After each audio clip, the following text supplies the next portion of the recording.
Hello and welcome to this edition of Tips and Tricks. Now today I'm going to be talking about choosing the right rod.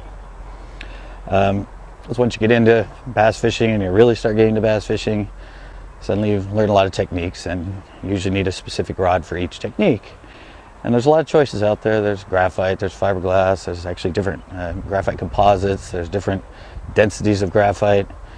And one thing I don't do is listen to those definitions of rods when you buy them that say surface lure rod, crankbait rod, jerking rod. You know, everyone, you have your own technique. That's just a generic thing of how most people fish the technique.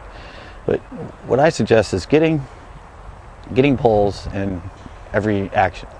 Get a medium light, get a medium, get a medium heavy, get a heavy, and then just try all your different techniques on all those different rods until you figure out which one works best for which technique the way you fish it.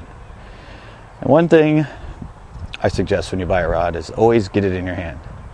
I never buy one unless I get a chance to physically put it in my hand, hold it, and I often do a test on it. A test because sometimes I want something really stiff that has a backbone in it. Sometimes I want something that doesn't have much backbone. Sometimes I want a certain amount of flex in the tip. And you can't tell by reading. I mean, somebody's medium could be somebody else's medium heavy. Somebody's heavy could be somebody's medium. So it's really important to get them in your hand and test them. And the way I do that is I hold it just above the grip, and with my palm, I pop the butt. And when you pop the butt, you get that whole rod to wiggle. And you can tell like where the backbone is. You can tell how much the tip flexes.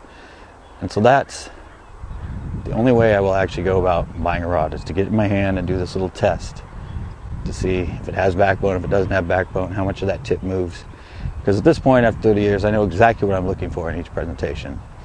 And that really helps me understand what this rod is going to do and how it's going to work for which specific technique I want it to work for.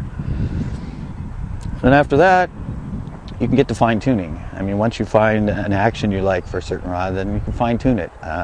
You can figure out if you want it to be 6 foot, 6.5, 7, 7.5.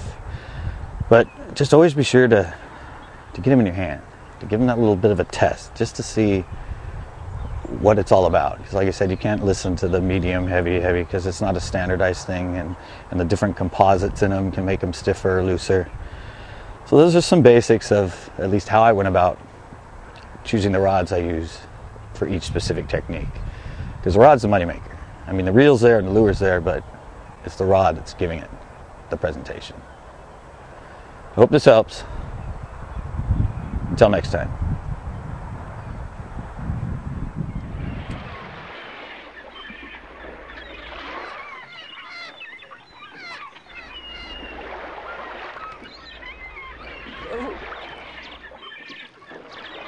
Right on the point of these weeds.